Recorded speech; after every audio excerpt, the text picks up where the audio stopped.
పక్కన ఆడుకుంటోంది, మీకు తెలియదు. కిటికీలోంచి చెయ్య బయట పెట్టి ఈ కిటికీలోంచి గ్లాసు పెట్టి నీళ్లు పోసుకుని చేయి కడుక్కుందాం అనుకున్నారు ఆఫీసులో భోజనం చేసి. తీరా చెయ్యి బయట పెట్టి నీళ్లు పోసుకుందాం అనుకునే వేళకి ఎదురుగుండా యాస్బెస్టాస్ షీట్స్ కుప్పలో సగం శరీరం లోపలుండి సగం శరీరం బయటికి వచ్చి పడగ విప్పి త్రాచుపాము ఆడుతోంది. ఆ కన్నం లోపలికి ఉన్న కప్ప బయటికి వస్తే పట్టుకుందామని దాని మీద సూర్యకిరణాలు పడుతున్నాయి, మెరిసిపోతోంది దాని యొక్క పడగ. మీరు నిశ్శబ్దంగా పిలుస్తారు అక్కడ ఉన్న వాళ్ళని, పిలిచి అంటారు. గట్టిగా అంటారా? అబ్బాయి ఎంత బాగుందో పాము పడగని బయటికి వెళ్ళి దగ్గరికి వెళ్ళి రండి రండి రండి రండి అందరూ వెళ్ళి నించుంటారా? నించోరు. దూరం నుంచి అది చూడనంతసేపు చూస్తేనే సౌందర్యం. అది నిన్ను చూసినా నువ్వు దాన్ని చూసినా లేకపోతే ఒకవేళ అది చూసినట్టు అనుమానం వచ్చినా ఇక సౌందర్యం కాదు, మరణం. అది సౌందర్యం అనరు. ఒక సింహం అక్కడెక్కడో పడుకుంది, అబ్బా సింహం వస్తే బాగుండు, సింహం ఫ్రీగా తిరుగుతూ మనమే జైల్లో ఉన్నట్టుంటే ఎంత బాగుండో అని సఫారీ కడతాం. ఓ సింహం దారి తప్పి పొద్దున్న నువ్వు టూత్ పేస్ట్ బ్రష్ మీద ఎట్టుకుని బయటకు వచ్చేటప్పటికి గేటు దగ్గర కూర్చుని ఆవు అందనుకో, ఎంత బాగుందో మా ఇంటికి సింహం వచ్చింది రండి రండి వీధిలో వాళ్ళందరినీ కుంకమ్మరి ఎత్తుకు రావే వెళ్దాం పిలుపులకి అంటావా? ఇంట్లోకి వెళ్ళి తలుపేసుకుంటాం. అది సౌందర్యం కాదు, ఎందుకని నీకు ప్రాణాంతకం. ఏది సౌందర్యం? 80 ఏళ్ళొచ్చి మంచంలో పడుకున్నా నువ్వు భోజనం కొంచెం తొందరగా చేసి చెయ్యి కడుక్కుంటే తను వడ్డించకపోయినా 80 సంవత్సరాల వయస్సులో మంచంలో పడుకుని ఎరా నాన్న కడుపు నిండా తినలేదురా నువ్వు, ఎరా చెయ్యి కడిగేసుకున్నావు అప్పుడే అని అడిగిన అమ్మ ఉందే, అది సౌందర్యం. నీకు జ్వరం వస్తే నాన్న నా ఆయుర్దాయం పోసుకుని నువ్వు బతకరా, ఎందుకురా నీకు జ్వరం వస్తే నాన్న నాకు అన్నం సహించట్లేదురా అని అన్నం మానిన అమ్మ ప్రేమ సౌందర్యం. సర్వకాలముల యందు నీకు ఏది మంగళత్వమో అది సౌందర్యం. అలా ఇంత స్వార్థం లేకుండా తను కష్టపడి పెంచి పెద్ద చేస్తే లక్షల రూపాయల జీతం సంపాదిస్తూ అమ్మకు ఒక 300 రూపాయల చీర కొనిపెట్టకపోయినా, పుష్కరానికి తీసుకెళ్లి నదిలో స్నానం చేయించకపోయినా తను ఎంతో వైభవాన్ని అనుభవిస్తూ, అమ్మ ఇవాళ మా స్నేహితులు అందరూ వస్తారు సాయంకాలం 4ంటికి, నువ్వు బయటికి రాకేం బాగుండదు అని అమ్మ ముఖం మీద చెప్తే నేను రాన్లేనన్నా అని ఏమీ అనుకోకుండా గదిలోకి వెళ్ళిపోయి కూర్చుని అన్నీ పట్టుకెళ్ళి ఇస్తూ ఉంటే రాత్రి 8 అయిపోయి 9 అయిపోతే ఆ వచ్చిన వాళ్ళందరితో వీడు మాట్లాడుతుంటే 9 అయిపోయిందే, వాడు ఇంకా అన్నం తినలేదు, వాడికి మంచిది కాదే వేడి చేసేస్తుంది, అన్నం తినమనమ్మా వాడిని అని చెప్పిన అమ్మ సౌందర్యం. ఇది సౌందర్యం తప్ప ప్రపంచంలో కనపడ్డవన్నీ సౌందర్యాలు కాదు. ఒక స్థాయిలో భార్య కూడా సౌందర్యం కాదు, భార్యకి కూడా కొంత స్వార్థం ఉంది. కానీ అమ్మకి ఈ స్వార్థం తెలియదు.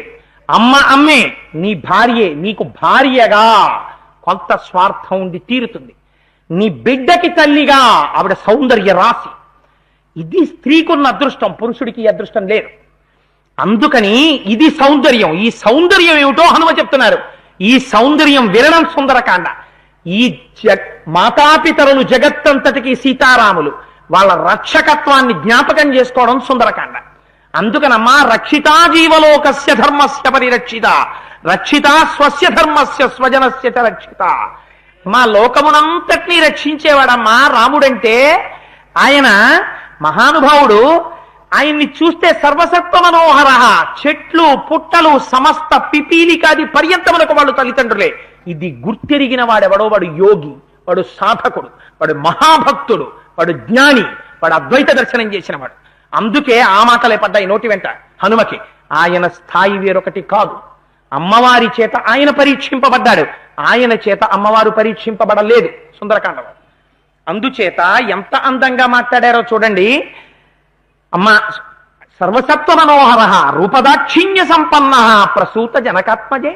ఇవి కల్పించుకుందామంటే వచ్చే గుణాలు కావమ్మా, జన్మతః వచ్చాయి రాముడికి. అమ్మా నీకొచ్చాయి, అందుకే నీకింత ఓర్పు వచ్చింది, రక్షించగలుగుతున్నావు. అంత దుర్మార్గుడు నీ కాళ్ళ మీద పడ్డాడని 10 నెలల నుంచి ఓపిక పట్టావు. రాముడు ఓపిక పట్టాడు, తక్షణం చంపకుండా అక్కడ కూర్చుని బ్రహ్మాస్త్రం వేయగలడు, వెయ్యలేదు. అటువంటి వాడమ్మా రాముడంటే యజుర్వేద వినీతశ్చ వేద విద్భి సుపూజిత ధనుర్వేదే చ వేదేషు వేదాంగేషు చరిష్ఠిత. యజుర్వేద వినీతశ్చ అన్నారు. ఏం యజుర్వేదం గురించి చెప్పడమే? యజుర్వేదానికి మేలుబంతి రుద్రాధ్యాయం ఉంది. అందులో రుద్రాధ్యాయం అద్వైత దర్శనం చేయిస్తుంది. అంతటా ఉన్నది పరబ్రహ్మమే అని నిరూపిస్తుంది. వశిష్ఠ విశ్వామిత్రాది మహర్షుల చేత శిక్షింపబడిన బుద్ధి కలిగినటువంటి రామచంద్రమూర్తి లోకమునంతటిని బ్రహ్మముగా చూడగలిగినటువంటి నైపుణ్యం ఉన్నవాడు. అందుకే అందుచేత యజుర్వేద పూజిత ధనుర్వేదే చ వేదేషు వేదాంగేషు చరిష్ఠిత. ఆయనకి ధనుర్వేదం అంతా తెలుసు, వేదాంగములు తెలుసు. మహానుభావుడు తేజసాదిత్య సంకాశ. ఆయన యశసా వాసవో సమః. తేజస్సు చేత సూర్య భగవానుడు కన్ను తెరిచి చూడడం ఎలా కుదరదో అంతటి తేజస్సు కలిగినటువంటి వాడు. తేజసాదిత్య సంకాశ క్షమయా పృథివీ సమః. భూమికి ఎంత ఓర్పు అంత ఓర్పున్నవాడు. ఆయనే తలుచుకుంటే అక్కడే కూర్చుని లంకలో కూర్చున్న రావణుడి గుండెలు బ్రద్దలగుగా కానీ అస్త్రప్రయోగం చెయ్యగలడు. ఏం చెయ్యలేదా? చెయ్యగలడు, చేశాడు కూడా రామాయణంలో. కానీ ఎందుకు చెయ్యలేదో తెలుసా అమ్మా? తనంత తాను మారే అవకాశం ఇచ్చినవాడు. ఇది సుందరకాండ. ఇన్నాళ్ళు పాపపు జీవనం గడిపావు, కానీ సుందరకాండ విన్న తర్వాత భగవంతుడున్నాడన్న పూనిక కలిగితే నీ జీవితాన్ని మార్చుకుని ఆయన పాదములకు శరణాగతి చేస్తే స్వీకరించడానికి ఆయన సిద్ధంగా ఉన్నాడు. అంత ఓర్పున్నవాడు. అందుకే నువ్వు ఎన్ని పాపాలు చేసినా చూస్తున్నా సహిస్తున్నాడు ఆయన. తేజసాదిత్య సంకాశ క్షమయా పృథివీ సమః. బృహస్పతి సమో బుద్ధ్య. బుద్ధిలో బృహస్పతితో సమానుడమ్మా. యశసా వాసవో సమః. ఇంద్రుడితో సమానమైనటువంటి వాడమ్మా లోకములను పరిపాలించడంలో. ఆయన త్రిస్థిర త్రిప్రలంభస్య త్రిసమః త్రిశుచోన్నత త్రితామ్ర త్రిచస్నిగ్ధ అని సాముద్రిక శాస్త్రంలో వేదికల మీద చెప్పడానికి వీలు లేని విధంగా ఎంత గొప్పగా చెప్పేశారంటే త్రిస్థిర త్రిప్రలంభస్య త్రిసమః త్రిశుచోన్నత త్రితామ్ర త్రిచస్నిగ్ధ గంభీర త్రిశునిత్యసః. రామచంద్రమూర్తి యొక్క కాలి గోటితో మొదలుపెట్టి శిరస్సు మీద ఉండేటటువంటి వెంట్రుకల వరకు ముందు నుంచి వెనక నుంచి ఏ ఒక్క అవయవాన్ని కూడా విడిచిపెట్టకుండా వర్ణించేశారు. అంతర్ముఖుడై దర్శనం చేసినటువంటి వాడికి కనపడనిది ఉండదు. ఆపాదమస్తక వర్ణనం చేశారు. వేదిక మీద చెప్పేది కాదు, కావాలంటే మీరు సుందరకాండ చూసి చదువుకోండి. అందులో ఆపాదమస్తక వర్ణన చేశారు. ఇది కదా సుందరకాండ అంటే, ఇది కదా ఉపాసన బలం అంటే ఏమిటో చూపించారు. ఇదమ్మా రాముడంటే. నాకు తెలుసు తల్లి రాముడు ఎటువంటి వాడో. ఇప్పుడు అమ్మకి ఆశ్వాసము కుదిరింది. ఖచ్చితమే హనుమ ఉపాసకుడే, తిరుగులేదు. రామచంద్రమూర్తే పంపించారు. ఇది నిలబడితే తప్ప తన యొక్క స్థితిని ఆవిష్కరించకూడదు. అప్పుడు కాని ఉంగరం ఇవ్వకూడదు. అప్పుడు ఈ మాటలు చెప్పిన తరువాత ఒక అందమైనటువంటి మాట చెప్పారు. అమ్మా మర్యాదానాంచ లోకసహ అన్నారు. అమ్మ రాముడు మర్యాదా పురుషోత్తముడు అమ్మా అన్నారు. ఇదో అందమైన మాట. ఎవరిని ఎప్పుడు ఏ లోకంలో ఎలా కాపాడాలో తెలుసున్నటువంటి వాడు, నడువడి ప్రధానమైన వాడమ్మా రాముడంటే. మర్యాదానాంచ లోకస్య కర్తా కారయితాచ సహా అన్నారు. బ్రహ్మమును గుర్తిరిగి అద్వైత దర్శనము చేసినటువంటి వాడి నోటి వెంట వచ్చేటటువంటి మాట ఎలా ఉంటుందో అటువంటి మాటలు పడిపోయాయి. కర్తా కారయితాచ సహా. ఆయనే కర్తా కారణమై సమస్త జగత్తునందు నిండి నిబిడీకృతమైన వాడమ్మా అని చెప్పారు. చెప్పి వానరోహం మహాభాగే దూతో రమస్య ధీమతః రామనామాంకితం చేదం పశ్య దేవ్యంగుళీయకం ప్రత్యయార్థం తవానీతం తేన దత్తం మహాత్మన సమాస్విషి భద్రం తే క్షీణ దుఃఖఫలాహ్యసి. పరమ పావనమైనటువంటి శ్లోకం. దీన్ని సుందరకాండలో మంత్రం అంటారు. ఇది సీతమ్మ తల్లిని హనుమ చూసింది, హనుమని సీతమ్మ తల్లి చూసింది. రెండూ సిద్ధి సర్గలే. ఈ శ్లోకం కోసం సుందరకాండ ఇంట్లో కష్టాలుంటే చెప్పించుకుంటారు. ఇక్కడి నుంచి అన్ని మంత్రాలే. వానరోహం మహాభాగే దూతో రమస్య ధీమతః. అయ్యా రామాలయంలో ఒక్క కొబ్బరికాయ కొట్టి నీరాజనం ఇవ్వండి. వానరోహం మహాభాగే దూతో రమస్య ధీమతః. అమ్మా నేను వానరుణ్ణమ్మా, రామచంద్రమూర్తి పలుపున వచ్చినటువంటి రామదూతని. వానరోహం మహాభాగే దూతో రామస్య ధీమతః రామనామాంకితం చేదం పశ్య దేవ్యంగుళీయకం. రామనామాంకితమైనటువంటి ఉంగరాన్ని నీకు తీసుకొచ్చాను. ఎందుకు తీసుకొచ్చాను? రామనామాంకితం చేదం పశ్యదే వ్యంగుళీయకం ప్రత్యయార్థం తవానీతం తేన దత్తం మహాత్మన. నీకు నమ్మకం కలగడం కోసమని రామచంద్రమూర్తి దీన్ని నాకిచ్చి పంపించారు. సమాస్విసి భద్రం తే క్షీణ దుఃఖ ఫలాహ్యసి. అమ్మా, ఈ ఉంగరాన్ని తీసుకున్న తరువాత ఇవాల్టితో నీ కష్టాలన్నీ పోయే, నీ దుఃఖం పోయింది, ఇంకా నువ్వు ఉపశాంతిని పొందుతావు అన్నారు. ఈ మాట తన నోటి మాటగా చెప్పి అమ్మ ఖేదము పక్కకి తొలగించి అమ్మకి ఆనందాన్ని కల్పించారు. ఇది ఒక యోగి యొక్క స్థితి. హనుమ సుందరకాండలో సీతమ్మ తల్లి యొక్క కన్నీటి బిందువులను తుడిచి ఆమె మనస్సులో ఆనందాన్ని కల్పించినటువంటి అపురూపమైన సన్నివేశం. 10 నెలల తర్వాత మళ్ళీ అమ్మ ఆనందించినటువంటి ఘడియ. ఆ రామచంద్రమూర్తిని ఉపాసన చేసినటువంటి స్థితిని హనుమ వాక్కులతో ఆవిష్కరించిన పరమ పావనమైనటువంటి ఘట్టం, వాక్స్వరూపమైనటువంటి త్రివేణి సంగమం. అందుకే సుందరకాండలో ఈ శ్లోకం, ఈ మంత్రం, ఈ స్థితి పరమ పావనం అంటారు. ఉంగరాన్ని అమ్మ ఇలా చేత్తో పుచ్చుకుందిటంతే, పుచ్చుకోగానే హ్రీమతి అన్నారు, లజ్జ పొందింది. భర్త ఈ సమయంలో రాడు అనుకుంటే భర్త గభాలన ఇంట్లోకి వస్తే పతివ్రత అయినటువంటి స్త్రీ భర్తని చూసి ఎలా సిగ్గుపడుతుందో అలా రామచంద్రమూర్తి యొక్క ఉంగరాన్ని చూసి రాముడే వచ్చినంత ఆనందాన్ని పొంది సిగ్గుపడిపోయి ఎర్రటి బుగ్గలతో ఎర్రటి కాంతి ప్రతిఫలిస్తుంటే నవ్వుతూ పొంగిపోయినటువంటి అమ్మ దర్శనాన్ని ఆనాడు చేసిన ఏకైక వ్యక్తి మా స్వామి హనుమ. అమ్మకి ఆ స్థితిని కల్పించిన వారు మా స్వామి హనుమ. ఆ దర్శనం చూడండి, సృష్టిలో ఎవరు ఈ పని చెయ్యలేరు, చెయ్యరు బోరు. అందుకే అంతటి వైభవాన్ని పొందారు, భవిష్యత్ బ్రహ్మయ్యారు.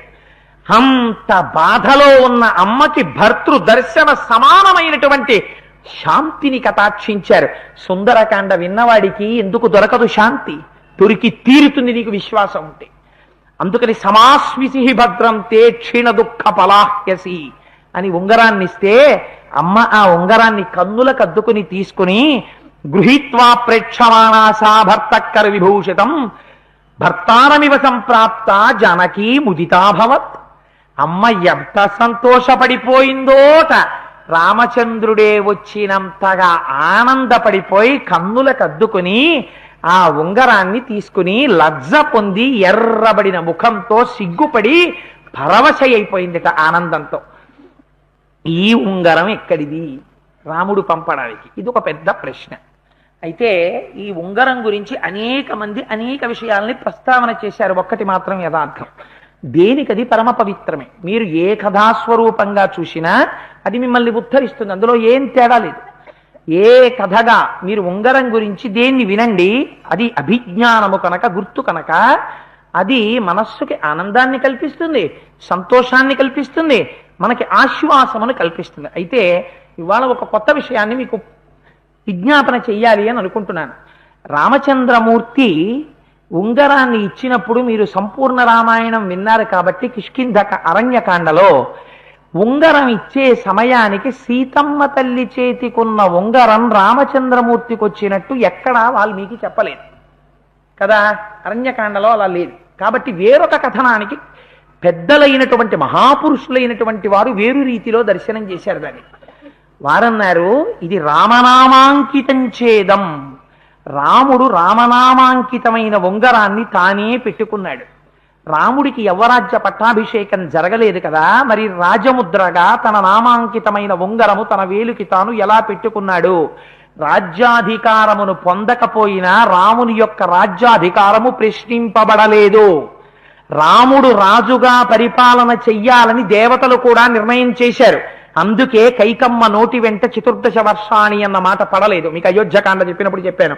9 వర్షాణి దండకారణ్యమాశ్రిత అంది, 9, 5 అంది. పైగా భరతుడు వచ్చి నువ్వు రాజ్యం తీసుకోవాలని చెప్పాడు. 14 ఏళ్ళైన తరువాత వచ్చి నేను రాజ్యం చేస్తానని చెప్పారు. తన పాదుకలిచ్చి అందాక పాదుకలను న్యాసముగా పెట్టి రాజ్యం చెయ్యమని చెప్పారు. కాబట్టి రాముడు ఎన్నడూ రాజ్యము మీద అధికారమును విడిచిపెట్టేయలేదు. అమ్మ కోరింది 14 ఏళ్ళు అరణ్యంలో ఉండమని. 14 ఏళ్ళు అరణ్యానికి వచ్చారు. భరతుడు రాజ్యం తీసుకుంటే విడిచిపెట్టేయడానికి సిద్ధపడ్డారు, కానీ భరతుడు తీసుకోలేదు. అందుచేత ఆ రాముడు తిరిగి వచ్చి రాజ్యం చెయ్యడానికి అంగీకరించి ఉన్నాడు. సీతమ్మ తల్లి కూడా అందుకే అంగీకరించింది. అందుకే వానప్రస్థానికి వెళ్ళవలసిన స్త్రీగా సీతమ్మ వెళ్ళలేదు. వశిష్ఠుడు ఒక మాట అన్నాడు, నేను సీతమ్మకి పట్టాభిషేకం చేసేస్తాను అన్నాడు. ఆవిడ రాజపత్ని ఎంత అలంకారంతో వస్తుందో అలా వచ్చింది అరణ్యవాసానికి. అందుకని రామచంద్రమూర్తి యవ్వరాజ్య పట్టాభిషేకము జరగకపోయినా యవ్వరాజ్య పట్టాభిషేకమునకు నిర్ణయింపబడిన వాడిగా రాజముద్రిక రామనామాంకితమైన ఉంగరం ఆయన చేతికుంది.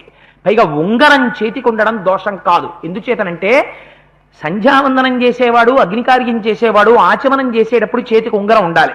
ఉంగరం లేకపోతే దర్భ చుడతారు. అలా ఉంగరం లేకుండా ఆచమనం చేస్తే నెత్తురు తాగినట్టు లెక్క ధర్మశాస్త్రంలో. అందుకని చేతికి ఉంగరం ఉండి ఆచమనం చెయ్యాలి. ఒకవేళ పెద్దలైన వాళ్ళు పక్కనుండగా చేతికి ఉంగరం లేకుండా ఎవరైనా పూజకు కూర్చుంటే ఓ దర్భ తెచ్చి వేలికి చుడతారు.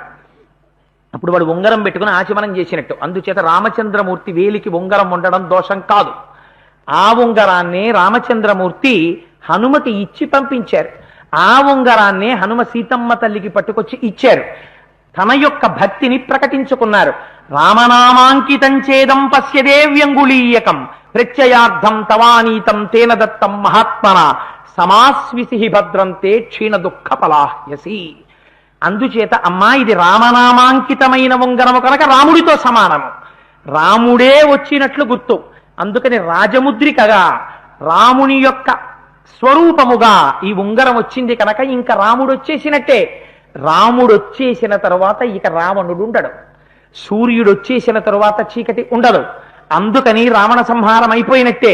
ఇంకా ఇక్కడి నుంచి అమ్మ క్షేమవార్తలు వినడం ప్రారంభమైపోయినట్టే. అమ్మ సుఖాన్ని శుభాన్ని పొందడం ప్రారంభమైపోయినట్టే. ఉన్న ఒకే ఒక్క సమస్యల్లో ఏమిటంటే అన్ని కాండలు తెములుతాయి కానీ సుందరకాండ మాత్రం ఎప్పుడూ నాకు ప్రశ్నే. 9 రోజులు ఇస్తే అమ్మో సరిపోదేమో అనిపిస్తుంది. 7 రోజులు చెప్తే అయిపోతుంది అనుకున్నాను. ఇవాళ మళ్ళీ బెంగట్టుకుంటుంది రేపు ఇది అవుతుందా అని. కానీ అమ్మవారు పూర్తి చేయించేస్తుంది. అందుకని సమాస్విసి భద్రంతే క్షీణ దుఃఖ పలాహ్యసి. ఆ ఉంగరాన్ని తీసి కన్నుల కద్దుకొని అమ్మ పరమ ఆనందమును పొంది ఉన్నది. రామచంద్రమూర్తితోనే కలిసినంత ఆనందాన్ని పొందింది. ముందుకెడితే ఇంకా అభిజ్ఞానాల్లోకి వెళ్ళిపోవాలి. రేపు అభిజ్ఞానాల్ని, రేపు పరమపావనమైనటువంటి మంత్రములు ఎన్నో వస్తాయి ప్రసంగంలో. అందున విచిత్రం ఏమిటంటే మనం ప్లాన్ చేసుకోలేదు ఇదంతా. రామచంద్రమూర్తి యొక్క అనుగ్రహం ఏమో నాకు తెలియదు కానీ చెప్పేవాడు చేతకాని వాడైనా వినేవాళ్ళందరూ ఇంత భక్తితో వింటున్నారు కాబట్టే మంగళవారం నాడు 2వ సిద్ధి సర్గ వచ్చింది. సీతమ్మ తల్లి హనుమని చూసిన సర్గ మంగళవారం నాడు వచ్చింది. ఎంత కాకతాళీయంగా కలిసిందో చూడండి. రేపటి రోజున పౌర్ణమి, మాఘమాసపు పౌర్ణమి నాడు జయమంత్రం వస్తోంది. స్వామి ఎలా కూర్చారో చూడండి. అది నేను మొదలుపెట్టిన రోజున యథార్థంగా మాఘ పౌర్ణమి నాడు జయమంత్రం వస్తుంది. ఇవన్నీ నేను లెక్కలు కట్టానా? ఈశ్వరానుగ్రహం మీ అందరి భక్తికి వశుడైపోయి అక్కడ దేవాలయంలో కూర్చున్నట్టుగా కూర్చుని ఏ రోజున ఏ ఘట్టం ఎలా నడవాలో రామచంద్రమూర్తి శాసనం చేసి నడిపిస్తున్నారు. అందరికీ ఆ ఫలితం కలగాలని. అందుకని సాధ్యమైనంత వరకు అందరూ రేపటి రోజు ఆ మంత్రములను విని తరించడానికి ప్రయత్నం చెయ్యండి. అది పలికి ధన్యుడనయ్యేటట్టుగా రామచంద్రమూర్తి నన్ను కటాక్షించుగాక. నిన్నటి రోజు కార్యక్రమాన్ని పూర్తి చేసేసరికి స్వామి హనుమ వానరోహం మహాభాగే దూతో రామస్య ధీమతః రామనామాంకితం చేదం పశ్యదేవ్యంగుళీయకం ప్రత్యయార్థం తవానీతం తేన దత్తం మహాత్మన సమాస్విసి భద్రంతే క్షీణ దుఃఖ పలాహ్యసి అని. అమ్మా, నీకు ఆశ్వాసమును కలిగించడం కోసమని రామచంద్రమూర్తి యొక్క అంగుళీయకాన్ని తీసుకొచ్చాను. దీన్ని తీసుకుని నువ్వు ఆశ్వాసమును పొందవలసినది, ఉపశాంతిని పొందవలసినది, నీ యొక్క దుఃఖము నేటితో తీరిపోయినది అని ఆ ఉంగరాన్ని ఇస్తే గృహీత్వా ప్రేక్షమాణాసా భర్తుకర విభూషణం భర్తారమివ సంప్రాప్త జానకీ ముదితాభవత్. ఆ ఉంగరాన్ని కళ్ళకద్దుకుని సాక్షాత్తుగా శ్రీరామచంద్రమూర్తి వస్తే మహాపతివ్రత అయినటువంటి సీతమ్మ తల్లి అనుకోని సమయంలో భర్త యొక్క దర్శనం కలగడం చేత ఎటువంటి లజ్జ పొంది ఎర్రని ముఖంతో ఉంటుందో అటువంటి ఆనంద ప్రఫుల్లమైనటువంటి హృదయమును పొంది ఉన్నది అన్న ఘట్టం దగ్గర నిన్నటి రోజున ఆపు చేసి ఉన్నాం. ఆ ఉంగరాన్ని తీసుకున్న తర్వాత తల్లి సీతమ్మ హనుమని ప్రశ్నిస్తుంది. నాయనా హనుమ, అక్కడ లక్ష్మణ భరత శత్రుఘ్నులు కౌసల్య, కైకేయి, సుమిత్ర మొదలైనటువంటి మా అత్తగారులు, కోసల రాజ్యంలో ఉండేటటువంటి సమస్త జనులు అందరూ కుశలమే కదా, సుగ్రీవుడు కుశలమా, వానరులు కుశలమా అని అన్ని ప్రశ్న వేసిన తరువాత గొప్ప మాటలు రెండు చెప్తుంది. మూడవది ఒక మాట అంటుంది, రామునికి నాకన్నా ఎక్కువైన వాళ్ళు ఎవ్వరూ లేరు అంటుంది. అని రాముడు నేను పక్కన లేకపోవడం చేత తాను ఎలా ప్రవర్తించాలో అలా ప్రవర్తించడంలో వైక్లభ్యాన్ని పొందలేదు కదా అని అడుగుతుంది. అడిగి కచ్చిదా శాస్తి దేవానాం ప్రాసాదం పార్థివాత్మజ కచ్చిత్ పురుషకారంచ దైవంచ ప్రతిపద్యతే అని అడుగుతుంది. ఈ శ్లోకం సీతమ్మ తల్లి రాముడి గురించి హనుమని అడిగినట్లుగా ఉన్నటువంటి ఈ శ్లోకం మనందరం జ్ఞాపకం పెట్టుకోవలసిన శ్లోకం. ఎందుచేత అంటే కచ్చిదా శాస్తి దేవానాం ప్రసాదం పార్థివాత్మజ కచ్చిత్ పురుషకారంచ దైవంచ ప్రతిపద్యతే.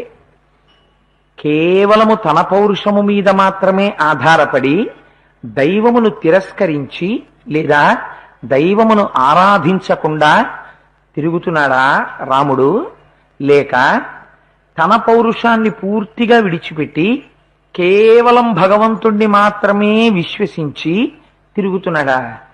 రెండూ దోషములే. అలా లేడు కదా అని అడిగింది. ఎంత గొప్ప మాట అడిగిందో చూడండి.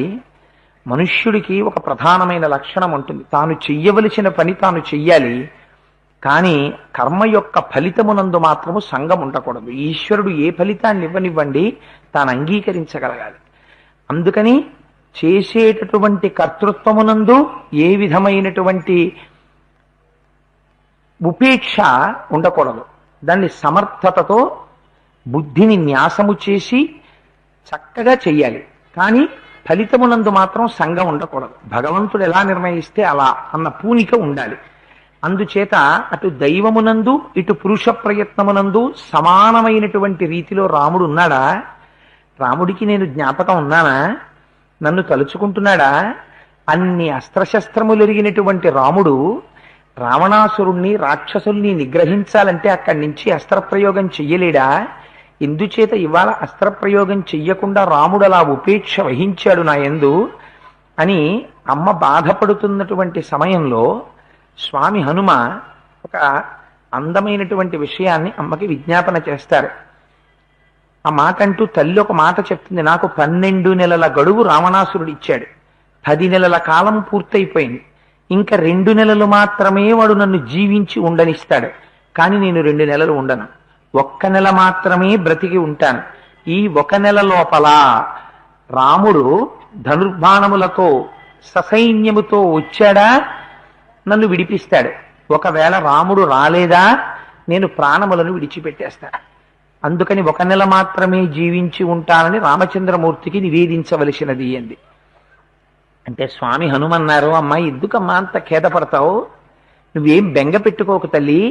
తస్య తద్వచనం శ్రుత్వా హనుమాన్ భీమ విక్రమ శిరస్యంజలి మాధాయ ఇదం వచనమబ్రవీత్ అంటారు. హనుమకి అనేక స్వరూపాలున్నాయి. కొన్ని దాసాంజనేయ స్వరూపం, కొన్ని అభయాంజనేయ స్వరూపం, ఒకటి రుద్రాంజనేయ స్వరూపం. అలా అనేకమైనటువంటి స్వరూపాలున్నాయి. కొన్ని చోట్ల పంచముఖ ఆంజనేయ స్వామిని కూడా చూపిస్తూ ఉంటారు. అందుచేత అంటే పరాశర సంహిత అని ఆ సంహితలో హనుమ యొక్క ఉపాసన గురించి హనుమ యొక్క స్వరూపాలను గురించి ఆవిష్కరించారు. అందులో దాసాంజనేయుని యొక్క స్థితి భక్తికి పరాకాష్ఠ. శిరస్సు మీద 2 చేతులు పెట్టి అంజలి ఘటించి మాట్లాడుతుంటారు. సీతమ్మ తల్లి చుట్టూ ప్రదక్షిణం చేసి అమ్మ పక్కకొచ్చి నిలబడి మాట్లాడేటటువంటి పరమభక్తితో కూడుకున్నటువంటి స్వరూపంతో ఉన్న హనుమ దాసాంజనేయుడు. అందుకని శిరస్యంజలి మాధాయ ఇదం వచనమబ్రవీత్. ఆ శిరస్సునందు అంజలి ఘటించినటువంటి వారై అమ్మతో ఒక మాట అంటారు, అమ్మా నువ్వు బెంగ పెట్టుకోకమ్మా, నేను ఒక్క మాట చెప్తాను. మలయేన చ వింధ్యేన మేరుణా మంధరేణ చ దర్ధ్వరేణ చ దేవి శపే మూలఫలేన చ. ఒక మనిషి సత్యం మాట్లాడుతున్నాను అని చెప్పవలసి వస్తే ఎంత అందంగా మాట్లాడాలో హనుమని చూసి నేర్చుకోవాలి మనం. ఆయన వానరములు ఎక్కడ తిరుగుతాయి? పర్వతముల మీద తిరుగుతాయి. ఆయన పర్వతముల మీద బొట్టు పెట్టారు. మలయేన చ వింధ్యేన మేరుణా మందరేణ చ దుర్ధరేణ చ తే దేవి శపే మూలఫలేన చ. అమ్మ మలయము వింధ్యము, మేరు మొదలైనటువంటి పర్వతముల మీద ఒట్టు పెట్టి చెప్తున్నాను. మా వానరములు తినేటటువంటి కందమూలముల మీద ఒట్టు పెట్టి చెప్తున్నాను. అమ్మా, రాముడు నీ యందు విశేషమైనటువంటి ప్రేమతో ఉన్నాడు. ఎంతగా తపిస్తూ ఉంటాడంటే ఎక్కడైనా ఒక అందమైన పద్మం కనబడితే హా సీత, హా సీత, హా సీత అంటాడు. వానప్రస్థ జీవితం గడిపేటటువంటి వాడు ఏ విధంగా మద్యము కాని మాంసము కాని ముట్టుకోకుండా సూర్యాస్తమయం అయిపోయిన తరువాత మాత్రమే సాత్వికమైన ఆహారాన్ని తీసుకుంటాడో, అలా రాముడు ఇవాళ సూర్యాస్తమయం అయిపోయిన తరువాత ఏదో కొద్దిగా పండో పాలో తీసుకుంటున్నాడమ్మా. రాముడు మాంసాహారం భుజించడం లేదు. నిరంతరము సీత సీత సీత అని నీ గురించే ధ్యానం చేస్తూ ఉంటాడు. నిత్యం ధ్యానపరో రామో నిత్యం శోకపరాయణ నైవ దంశాన్న మశకాన్న కీటాన్న సరీసృపాన్ అన్నారు. మాట్లాడడం అంటే ఏమిటో హనుమ పాదాలు పట్టుకుంటే వస్తుంది ఆ మాటకు అందం. ఎంత అందంగా చెప్తారో చూడండి. నిత్యం ధ్యానపరో రామో నిత్యం శోకపరాయణ. అమ్మ, నీ గురించి ప్రతి క్షణం ధ్యానం చేస్తూనే ఉన్నాడు, నీ గురించి శోకిస్తూనే ఉన్నాడు. ఎంతగా శోకిస్తున్నాడంటే నైవ దంశాన్న మశకాన్న కీటాన్న సరీసృపాం. ఆ ప్రస్రవణ పర్వతము యొక్క గుహలో పడుకుని ఉండి హాసీత హాసీత అంటూ ఉండగా ఒంటి మించి తేళ్లే పాకినా, జిర్రులు పాకినా, పాములు పాకినా ఒంటి మీద స్పృహ ఉండట్లేదమ్మా రాముడికి. అంతగా నీ గురించి బెంగ పెట్టుకున్నాడమ్మా. క్షిప్రం దక్షసి వైదేహి రామం ప్రస్రవణేగిరౌ అని శతక్రతు మదాసీనం నాగరాజస్యమూర్ధని అంటారమ్మా. ఎందుకమ్మా అంత బెంగపెట్టుకుంటావు? 100 యాగములు చేసినటువంటి ఇంద్రుడు ఏ విధంగా అయితే ఆ ఏనుగు మీద కూర్చుంటాడో అలా ఆ ఐరావతం మీద కూర్చున్నటువంటి ఇంద్రుడి దగ్గర శచీదేవి ఉన్నట్టు ప్రస్రవణ పర్వత శిఖరం మీద కూర్చున్నటువంటి రామచంద్రమూర్తి దగ్గరికి నిన్ను తీసుకెళ్లి దింపేస్తానమ్మా. ఆ దింపడం కూడా ఎలా తీసుకెడతానో తెలుసా? రావణాసురుడు నిన్ను స్పృశించాడు, నేను కూడా అలా స్పృశిస్తాను అనుకుంటున్నావా? అలా కాదమ్మా. ఆ మాట మాట్లాడడంలో ఎంత పవిత్రతో చూడండి. ఆ ఉపమానం వెయ్యడంలో ఉన్నటువంటి అందం చూడండి. హవ్యం హుతమివానలా అంటారు. అగ్నిహోత్రంలో మనం దేవతల్ని పిలిచి హవిస్సులు ఇస్తాం.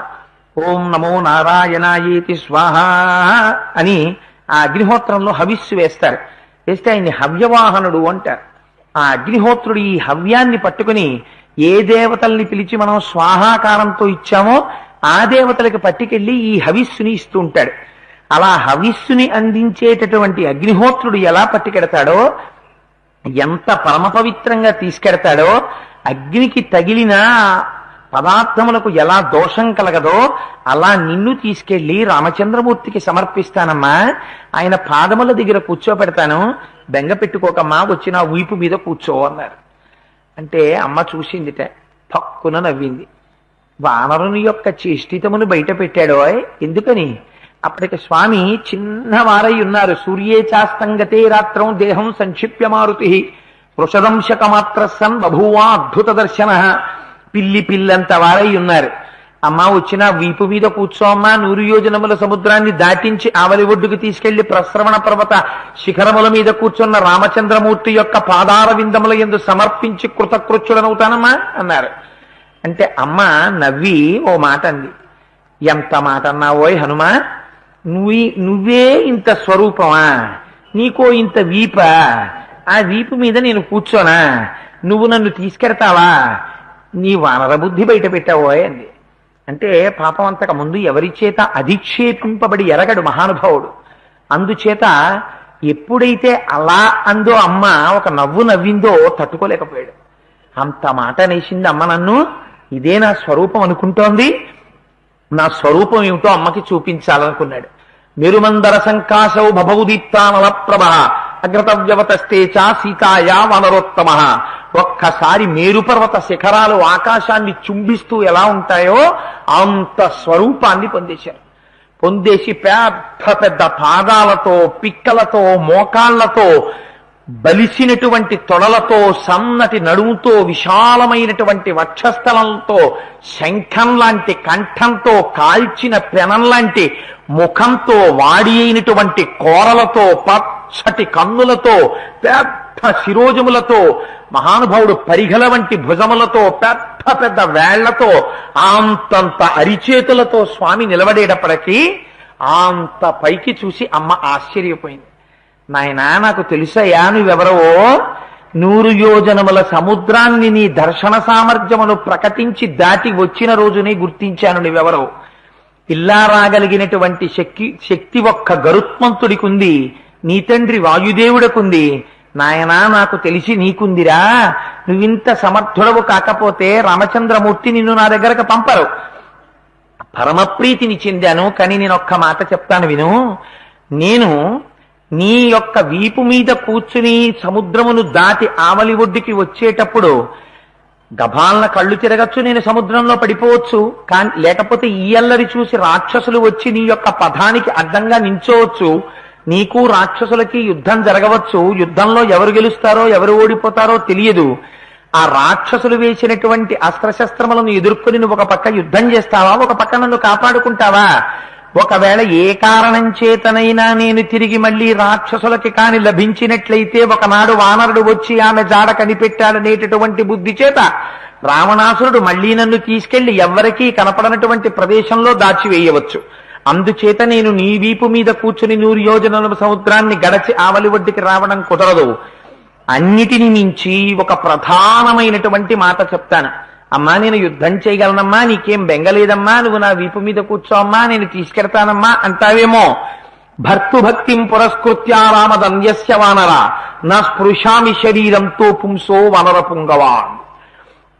నేను బాహ్యమునందు స్పృహలో ఉండగా తెలిసి రాముణ్ణి తప్ప వేరొక పురుషుణ్ణి నా చేతితో స్పృశించను. అందుచేత నాయనా, నువ్వు ఎంత కుమార సదృశుడవైనా నీ వీపు మీద కూర్చుని నేను రాను. అది మర్యాద కాదు. రాముడే రావాలి, వచ్చి బాణప్రయోగం చెయ్యాలి, రావణాసురుణ్ణి సంహరించాలి. నా చెయ్యి పట్టుకుని నన్ను మళ్ళీ ఈ సముద్రాన్ని దాటించి తీసుకుని వెళ్ళాలి. ఆనాడే నేను వస్తాను తప్ప ఇలా నేను రాను అంది. అమ్మ ఈ మాట అండంలో పాతివ్రత్యాన్ని పాటించింది. ఏది గొప్పతనం అంటే, ముందు చెప్పినటువంటి విశేషాలు ముందు హనుమ వినేటట్టుగా చెయ్యడం కోసం అంత స్వరూపాన్ని పొంది ఉన్నారు కనుక అసలు అందులో ఉన్నటువంటి కీలకమైన అంశం అమ్మ గొప్ప పాతివ్రత్యాన్ని పాటిస్తోంది. ఈ పాతివ్రత్యం నరకాంతగా అటువంటి పతివ్రతగా ఆవిడ ఉంటే తప్ప రావణాసురుడు నిహతుడు కాడు. అందుకని నేను ఒక్కనాటికి రాముణ్ణి తప్ప వేరొక పురుషుణ్ణి స్పృశించను అంది. అంటే అమ్మా, మరి ఆనాడు రావణాసురుడు నిన్ను అపహరించి తీసుకొచ్చినప్పుడు జుత్తు పట్టి తీసుకొచ్చాడే, నీ తొడల కింద చేతులు వేసి పైకెత్తాడే, నిన్ను తన ఒడిలో కూర్చోపెట్టుకున్నాడే, నువ్వు ఆడపావుల మెలికెలు తిరిగావని వాల్మీకి మహర్షి చెప్పారే, మరి ఆనాడు రావణుడు ముట్టుకుంటే నువ్వు ఎందుకు కూరుకున్నావమ్మా అని అనుమానం వస్తుందేమో. ఆ తల్లి ఆ శ్లోకంలోనే ఒక మాట కలిపింది. భర్తృభక్తిం పురస్కృత్య అన్యస్య వానర నా స్పృశామి శరీరంతో పుంసో వనర పుంగవా. నేను స్పృహలో ఉండగా నా అంత నేనుగా స్పృశించను. ఎందుచేత ఆనాడు నేను భయవిహ్వలను, నన్ను రక్షించేటటువంటి వారెవరూ లేరు. హా రామ హా లక్ష్మణ అని నేను అరుస్తూ నా మనస్సు రామచంద్రమూర్తి ఎందు పెట్టుకుని ఉండగా బలవంతంగా రావణాసురుడు అపహరించి తీసుకొచ్చాడు. కానీ ఈనాడు నేను నీతో వస్తే నా అంత నేనుగా నీ పృష్ఠభాగం మీద కూర్చుని వచ్చినట్టు అవుతుంది. అందుచేత నేను రాను అని. ఇది ఆ తల్లి యొక్క పాతివ్రత్యం. రామచంద్రమూర్తి యొక్క గొప్పతనం అమ్మ పాతివ్రత్యంలో ఉంది. ఈ మాట విని హనుమ అంటారు, యుక్త రూపం స్తయాదేవి భాషితం శుభదర్శనం సదృశం స్త్రీ స్వరూపస్య సాధ్వీ వినయస్య చ. అమ్మ ఒక నరకాంతగా ఉండి ఇన్ని కష్టాలు పడుతూ ఇటువంటప్పుడు కూడా అమ్మా నేను తీసుకెళ్ళిపోతాను రామ్మ అంటే నేను రాను అనడం నీకే చెల్లిందమ్మా అన్నారు. ఎందుకని? నిజంగా ఒకవేళ సీతమ్మ తల్లి ఆ కష్టాలు తట్టుకోలేక హనుమ యొక్క వీపు మీద కూర్చుని 100 యోజనముల సముద్రాన్ని దాటి ఆవలి ఒడ్డుకు వెళ్ళిపోయింది అనుకోండి, రాముడు సీతమ్మ తల్లిని తీసుకుని అయోధ్యకు వెళ్ళిపోయాడు అనుకోండి, ఏమిటి తేడా? రామచంద్రమూర్తి లేనప్పుడు రావణాసురుడు సీతమ్మను అపహరించి లంకాపట్టణానికి తెచ్చాడు, రావణాసురుడు లేనప్పుడు హనుమ అపహరించి సీతమ్మ తల్లి రామచంద్రమూర్తి దగ్గరికి తీసుకొచ్చారు.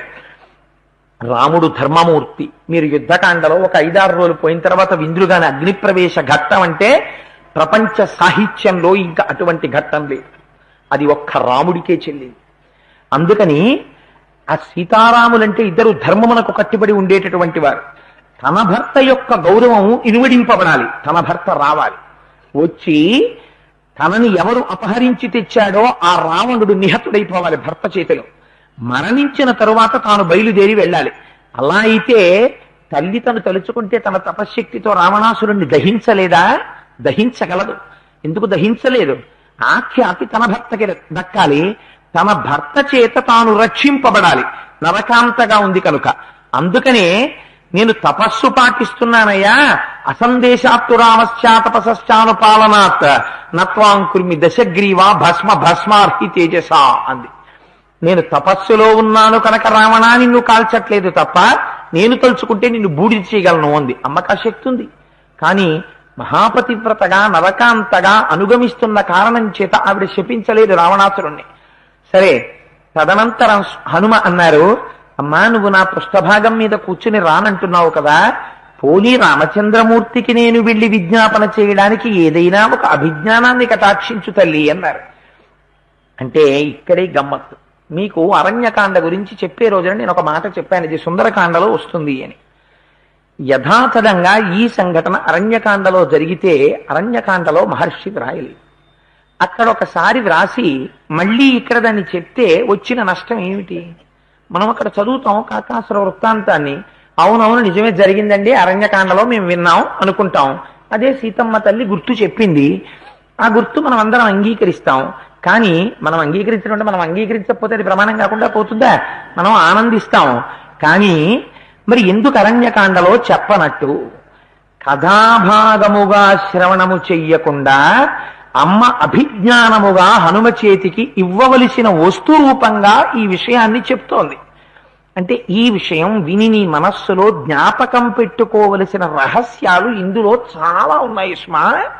ఇది నీ జీవితాన్ని గట్టెక్కించేస్తుంది, జ్ఞాపకం పెట్టుకో.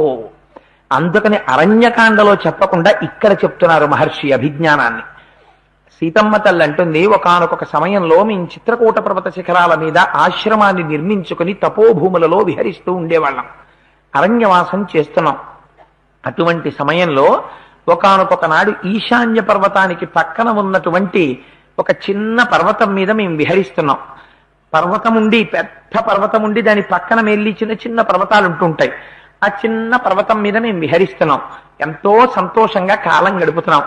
రాముడు, ఇందులో మీరు ఒక విషయాన్ని గుర్తుపెట్టుకోవాలి, ఈ చెప్పడంలో ఒక రహస్యం ఉంది.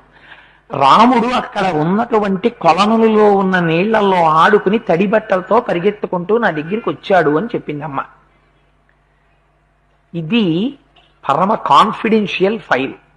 ఎందుకు ఈ మాట అంటున్నానంటే, నేను ఏదైనా ఒక ఉపమానం చెప్పవలసి వస్తే నా మీద పెట్టుకు చెప్పుకోవడమే న్యాయం అని చెప్తుంటాను, వేరొకరి మీద పెట్టడం ఇష్టం లేక. పరమేశ్వర స్వరూపమైన సభకి నమస్కారము అన్నాను కనుక.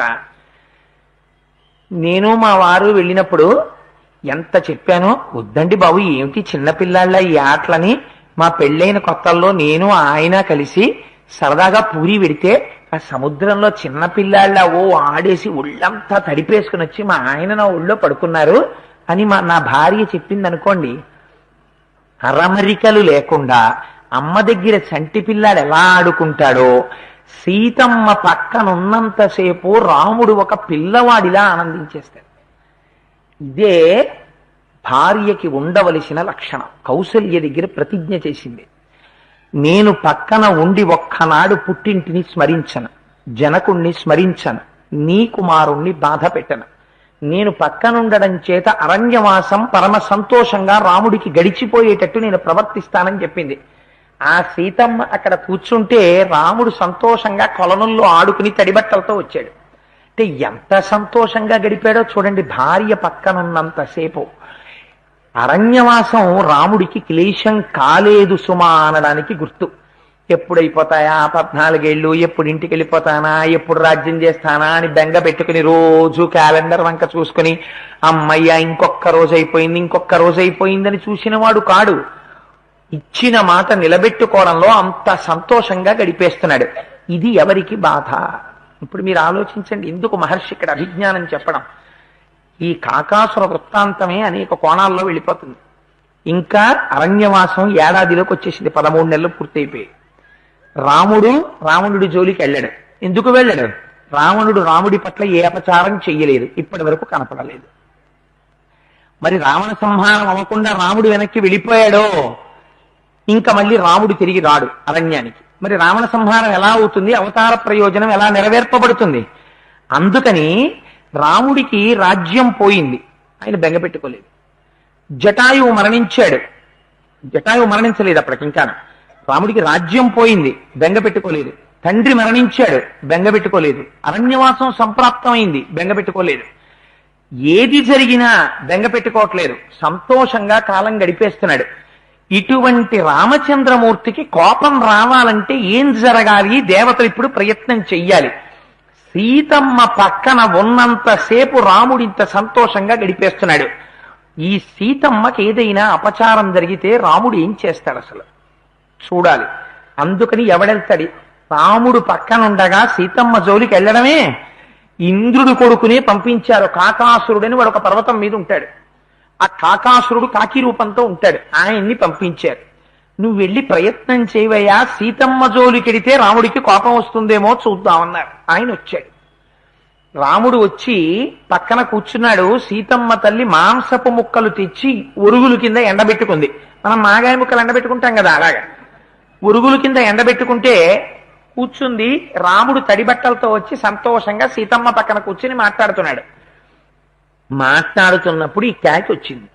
వచ్చి అక్కడ పెట్టిన ఉరుగులు తినేస్తుంటే కాకి ఆహార చిత్తమైన పక్షి, దానికి ఇది ముట్టుకోవచ్చా, ఇది ముట్టుకోకూడదా ఏం ఉండదు.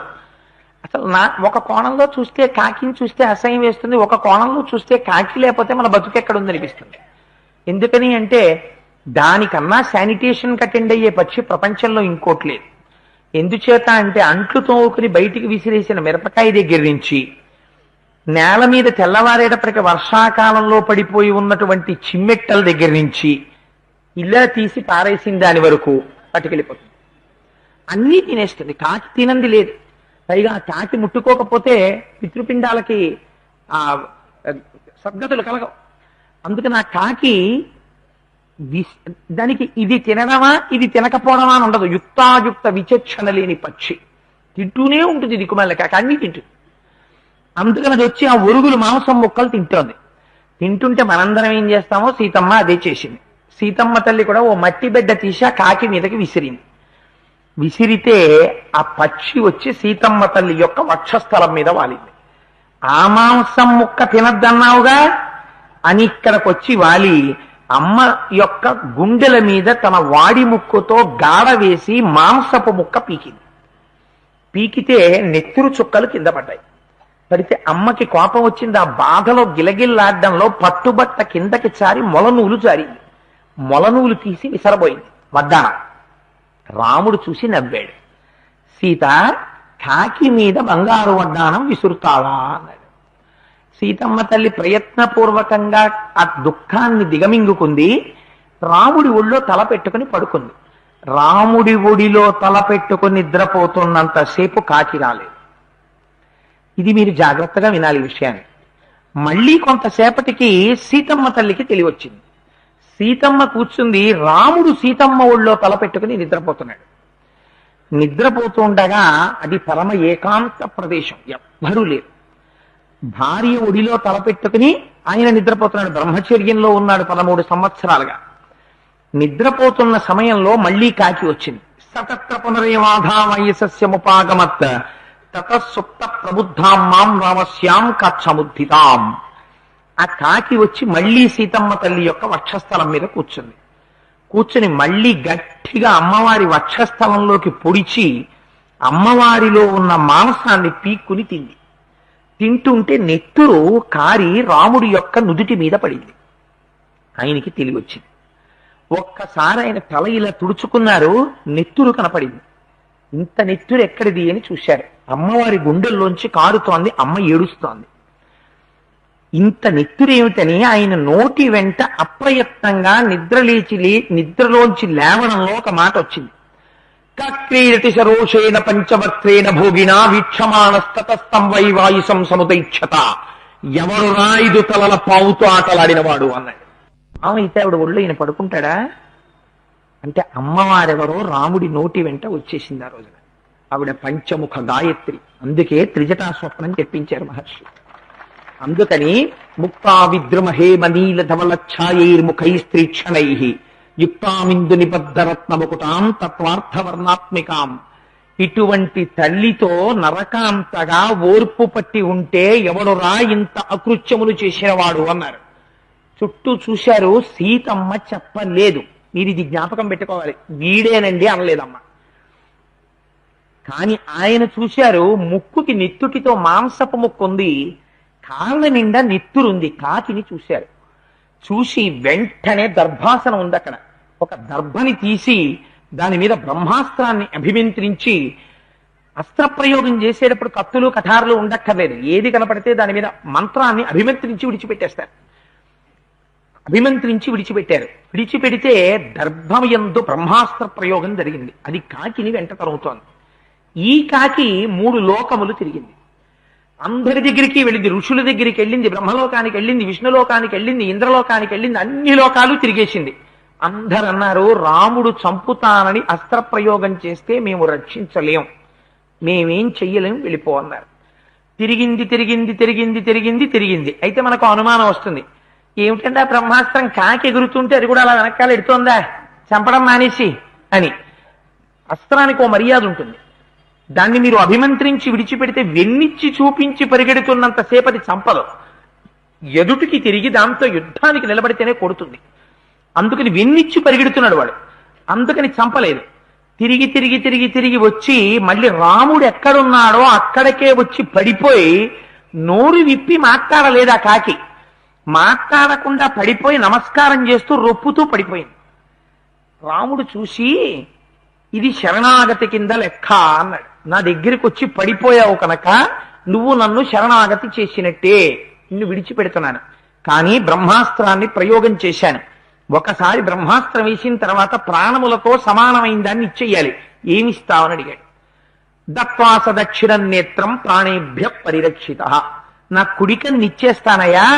సర్వేంద్రియాణం నయనం ప్రధానం, సర్వస్య గాత్రస్య శిర ప్రధానం. శిరస్సు ప్రాణాలు రక్షించుకుంటాను, కుడికన్ను ఇచ్చేస్తాను అంది. బ్రహ్మాస్త్రానికి కుడికంటిని ఆహారంగా వేసేసింది. వేసేసిన తరువాత వెళ్ళిపోతూ వెళ్ళిపోతూ ఆ కాకి ఒక్కసారి సరామాయ నమస్కృత్య రాజ్ఞే దశరథాయచ, రాముడికి నమస్కారం చేసి దశరథుడికి నమస్కారం చేసి వెళ్ళిపోయింది. ఏమైనా అర్థం ఉంది ఆత్మనికి? దశరథుడికి ఎందుకు నమస్కారం మధ్యలో? సీతమ్మకి చెయ్యాలి. రామాయ నమస్కృత్య రాజ్ఞే దశరథాయచ అన్నారు మహర్షి. దశరథుడికి నమస్కారం చేసి కాకి వెళ్ళిపోయిందయా. ఈ విషయాన్ని రాముడికి అభిజ్ఞానంగా చెప్పు హనుమా. ఆనాడు ఒక కాకి మీద బ్రహ్మాస్త్రం వేశావు. ఎప్పుడు? నేను కాకిని కొట్టడానికి మొలనూలు తీస్తే సీత కాకి మీద వడ్డాణం విసురుతున్నావా అని నన్ను పరిహసించిన వాడివి. నువ్వు దాని మీద బ్రహ్మాస్త్రం వేశావు, కానీ ఇవాళ ఊరుకున్నావు. ఎందుకో ఒక్కసారి ఆలోచించవలసింది అన్నానని చెప్పు అంది అమ్మ. ఇది జ్ఞాపకంగా చెప్తున్నాను. ఎందుకండి ఇది చెప్పడం? ఇందులోనే గమ్మత్తంతా ఉంది అసలు అభిజ్ఞానంలో. ఒకటి, దేవతలు పరీక్ష పెట్టారు. అమ్మవారు పక్కన ఉన్నంతసేపు రాముడు చాలా ప్రసన్నుడై ఉంటాడు. అందుకే రామోపాసన శ్రీరామోపాసనగానే చేస్తాం. శ్రీరామ శ్రీరామ శ్రీరామ అని అమ్మతో కలిసిన రాముణ్ణే ఉపాసన. అమ్మ పక్కన లేకపోతే రాముణ్ణి పట్టుకోలేరు. ఆయన సాక్షాత్ ఇంక యముడి. అమ్మ పక్కన ఉంటే కాకాసురుడు వచ్చి వక్షస్థలం మీద గాఢ వేశాడు. అయినా కాకాసురుడికి ప్రమాదం జరగలేదు. అంత అకృత్యం రావణుడు చెయ్యలేదు. కానీ రావణుడి తలలు తెగిపోయాయి. కారణం ఏమిటంటే వాడి కర్మ సీతమ్మ రాముడి పక్కన లేదు. 2, సీతమ్మ తల్లి తెలివేసి ఉండి కాకిని బెడ్డతో కొట్టి తన మొలనూలు తీసి కాకిని కుడుతున్నంతసేపు తన రక్షణమునందు తన ప్రయత్నం చేసుకుంటోంది. రాముడు నవ్వాడు. ఓహో, బంగారు వడ్డానంతో కాకిని కొడతావా అన్నాడు. అదే సీతమ్మ కూర్చుంది, రాముడు నిద్రపోతున్నాడు. ఇప్పుడు కాకి వచ్చి పొడుస్తోంది, కానీ బెడ్డ విసరలేదు, వడ్డాణం విసరలేదు. అలా కూర్చుని శోకిస్తూ ఉండిపోయింది. ఇప్పుడు రాముడు లేచి బ్రహ్మాస్త్ర ప్రయోగం చేశాడు. అంటే తన రక్షణమునందు తన ప్రయత్నాన్ని విడిచిపెడితే రాముడు కాకిని చంపడానికి బ్రహ్మాస్త్రం వేశాడు. ఇవాళ నేను కూడా నా రక్షణమునందు నా ప్రయత్నమును పెట్టుకోలేదు. రావణుణ్ణి నేను చంపడం లేదు, రాముడే రావాలి, వచ్చి చంపాలి. ఆనాడు ఒక కాకి మీద నేను అడగకపోయినా బ్రహ్మాస్త్రం వేశావు. ఇప్పుడు చెప్తున్నాను, రావణాసురుడు మరణించడానికి కావలసినంత పాపం మూట కట్టుకోవడం పూర్తయిపోయింది 10 నెలల్లో వచ్చిన మాటలతో. ఇక నువ్వు వచ్చేయచ్చు. ఇది ఆంతరమైన సందేశం. వాడు పడిపోవడానికి సిద్ధపడిపోయి ఉన్నాడు. వాడి తపశ్శక్తి నశించిపోయినట్టే, ఇంకా వాడిని కాపాడలేదు. అందుకని వచ్చేసేయి రామా అని చెప్పడానికి శరణాగతిలో ఉండేటటువంటి రహస్యాన్ని బయటపెడుతూ, దేవతా కార్యాన్ని బయటపెడుతూ, సీతారాములు కలిసి ఉన్నప్పుడు ఉండే అన్యోన్యాన్ని బయటపెడుతూ, సీతారాముల యొక్క ఆ వనవాసంలో ఉండేటటువంటి శౌచాన్ని ఆవిష్కరిస్తూ ఇన్నింటిని చెప్పింది. కాబట్టి ఆ కాకాసుర వృత్తాంతానికి విశేషమైన ప్రాధాన్యం ఏర్పడింది. ఇది మన మనస్సులో పెట్టుకోవలసిన అభిజ్ఞానము. ఎంతకాలం మనం భగవంతుడి మీద నమ్మకంతో ఉంటామో అంతకాలం భగవంతుడు ఉపద్రవం వచ్చినా దాని నుంచి మన్ని ఆయన గట్టెక్కిస్తాడు. నీకు ఒక్కసారి నీ ప్రయత్నం నువ్వు చేసుకోవడం అంటే ప్రయత్నం మానవని కాదు దాని ఉద్దేశం. నీ ప్రయత్నం నువ్వు చేస్తూ నీ నిశ్చయం ఈశ్వరార్పణం చేస్తే ఈశ్వరుని యొక్క అనుగ్రహం కలుగుతుంది. కానీ అలా ఈశ్వరుని యందు పూనిక లేకుండా నీ పూర్వజన్మలలో సంపాదించినటువంటి పుణ్యాన్ని మాత్రమే నువ్వు అనుభవిస్తే అది గాలి బుడగ పెరిగినట్టుగా, చేతిలో బుడగని పట్టుకుని మీరు ఊతున్నారనుకోండి, ఇలా ఇలా పెరిగిపోతుంటుంది. చూసేవారికి ఎలా అనిపిస్తుందంటే, భయ్ ఎంత బాగా పెరుగుతోందో, బుడగ ఎంత బాగా పెరుగుతోందో, బుడగ ఎంత బాగా పెరుగుతోందో అనుకుంటాడు. కానీ ఆ బుడగ ఏమవుతుంది? ఇంత కన్నం పడితే మొత్తం నాశనం అయిపోతుంది. ఎందుకని? ఇంకా దాన్ని రక్షించడానికి ఏం లేదు. అలా ఈశ్వరుని యందు చిత్తము లేనటువంటి మనస్సు వల్ల ఎంతటి ఐశ్వర్యము మధ్య పతనం అయిపోతుంది ఒకనాడు. అదే రావణాసురుడి యొక్క వృత్తాంతం. ఏమైందంత రావణుడి ఐశ్వర్యం, ఏమైందంత రావణుడి బలం. కాబట్టి నీ బలం మీద, నీ ఐశ్వర్యం మీద, నీ ఆస్తి మీద ఎన్నడూ నమ్మకం పెట్టుకోకు. దానికి రక్షకుడివి నువ్వు కావు, ఈశ్వరుడు. ఆ పూనిక పెట్టుకున్నావా రక్షింపబడతావు. లేదా 100 గొడ్లు తిన్నటువంటి ఒక ఇన్ని గ్రద్దలు ఒక్క గాలివాన వస్తే ఎగిరిపోతాయి. ఈశ్వరానుగ్రహం తప్పిపోయిన రోజున మధ్యపతనం అయిపోతాయి. అందుకని భగవంతుణ్ణి శరణాగతి చెయ్యడంలో పూర్ణ విశ్వాసాన్ని విడిచిపెట్టకు అని మనకి అభిజ్ఞానం, రాముడికి వచ్చేసేయచ్చని సందేశం. ఇన్నిటితో కలిపి అమ్మ కాకాసుర వృత్తాంతాన్ని చెప్పి నరకాంతగా ఒక ప్రశ్న వేసింది. ఆనాడు నేను చెప్పకపోయినా నన్ను రక్షించడానికి ఒక కాకి మీద బ్రహ్మాస్త్రాన్ని ప్రయోగించినటువంటి రాముడు ఇవాళ ఎందుచేత రావణాసురుణ్ణి నిగ్రహించడానికి అస్త్ర ప్రయోగం చెయ్యడం లేదు? ఎందుకని? రాముడు తలుచుకుని ఆగ్నేయాస్త్రాన్ని వేస్తే నీరెండిపోతుంది సముద్రం. అక్కడ సంకల్పం చేసేసేస్తే బ్రహ్మాస్త్రం వచ్చి రావణుడి మీద పడిపోతుంది. కానీ ఎందుకు వెయ్యడం లేదు? రాముణ్ణి తప్పు పట్టలేదు. మమైవ దుష్కృతిం కించిత్ మహదస్తిన సంశయ సమర్థావపితాం జన్మాం అవేక్షేతే పరంతప. శత్రువులను సంహరించగలిగినటువంటి సమర్థత కలిగిన ఓ హనుమా, నా వల్ల చిన్నదో పెద్దదో ఒక పొరపాటు జరిగిందండి అమ్మ. అవతార ప్రయోజనాన్ని నెరవేర్చుకోవడం కోసమని ఆనాడు లక్ష్మణమూర్తి పక్కన ఉంటే రావణాసురుడు తనని అపహరించి తీసుకెళ్లడం కుదరదు కనుక లక్ష్మణుణ్ణి అధిక్షేపించి మాట్లాడి దూరంగా పంపించి రావణాసురుడి చేత తాను అపహరింపబడేటట్టుగా ఆంతరమునందు ప్రవర్తించింది. కాని బాహ్యమునందు ఒక నరకాంతగా తనని నమ్మి అమ్మ పాదములు పట్టి నమస్కరించడం తప్ప వేరొకటి తెలియని మహాభక్తుడైన లక్ష్మణమూర్తిని ఆనాడు అన్ని మాటలు అని పంపించడం ఒక నరకాంతగా ఎంత మరిది అయినా అన్ని మాటలు అన్ని ఆరోపణలు చెయ్యడం కించిత్ దోషభూయిష్టం కదా. ఇది అమ్మ ఇవాళ చెప్తోంది. అది నా దోషం, అందుకు రాలేదు రాముడు. భగవదానుగ్రహమునకు ప్రతిబంధకమేది జ్ఞాపకం పెట్టుకోండి. భగవదానుగ్రహమునకు ప్రతిబంధకము భాగవతుల పట్ల అపచారము. ఎంత పూజ చెయ్యండి, ఒక భక్తుణ్ణి నిష్కారణంగా బాధ పెడుతుంటే భగవద్ అనుగ్రహం మీ యందు ప్రసరించదు. భాగవతుల మనస్సుని క్లేశ పెట్టినటువంటి వాడిని రక్షించడానికి ఈశ్వరుడు రాడు. ఎప్పుడొస్తాడు? మళ్ళీ ఆ భాగవతుల పట్ల జరిగిన అపచారాన్ని భాగవతులు మన్నించాలి, ఆ భక్తులైనటువంటి వారు క్షమించాలి, ఈశ్వరానుగ్రహం కలుగుతుంది. మనం సాధారణంగా భగవంతుడంటే మాత్రం భయానికో భక్తికో తలంచుతాం. ఎందుకైనా మంచిది, రెండో అగరత్తు వెలిగిస్తే కూడా వదిలిపోతుంది, ఎందుకు వచ్చింది, ఇన్ని వెచ్చాలు కొనుక్కోవట్లేదా, ఓ డబ్బా కొంటే పోయిందే ఉంది అని. కానీ భక్తుడి పట్ల మనం అలా తలంచలేం. ఎందుకు వంచలేం అంటే, ఏమిటి వాడి గొప్ప, నాకు కాళ్ళు ఉన్నాయి వాడికి కాళ్ళు ఉన్నాయి, నాకు చేతులు ఉన్నాయి వాడికి చేతులు ఉన్నాయి, నాకు ముక్కు ఉంది వాడికి ముక్కు ఉంది, వాడు నాకన్నా ఏ విషయంలో గొప్ప, అందుకని వాడికి నేను శిరస్సు ఉంచి నమస్కారం చెయ్యనంటాం, అధిక్షేపించి మాట్లాడతాం. అలా మాట్లాడడం ఎక్కడికి వెళ్ళి అడ్డుపడిపోతుందో ఈశ్వరానుగ్రహం రాకుండా చూపిస్తున్నారు. ఒక్కొక్క నాడు ఈశ్వరానుగ్రహానికి హేతువు భాగవతానుగ్రహం అయిపోతుంది. భగవంతుడి కాళ్ళు పట్టుకోకపోయినా భాగవతులతోడి ఉన్నారనుకోండి, మీరు పరమభక్తులైనటువంటి వారితో కలిసి ఉన్నారనుకోండి, వాళ్ళ యొక్క అనుగ్రహం ప్రసరించడం చేత భగవద్ అనుగ్రహం కలిసి వచ్చేస్తుంది, కలిసి వచ్చేసి రక్షింపబడతారు. అందుకే నిన్న రామానుజం లక్ష్మణ పూర్వజంచ అంది. లక్ష్మణుణ్ణి వదలడం వల్ల రాముడు దూరం అయ్యాడు నాకు అంది అమ్మ. అందుచేత మనకి ఒక ఉపదేశాన్ని చేస్తోంది తల్లి, ఈ విషయంలో జాగరూకులై ఉండాలి సుమా.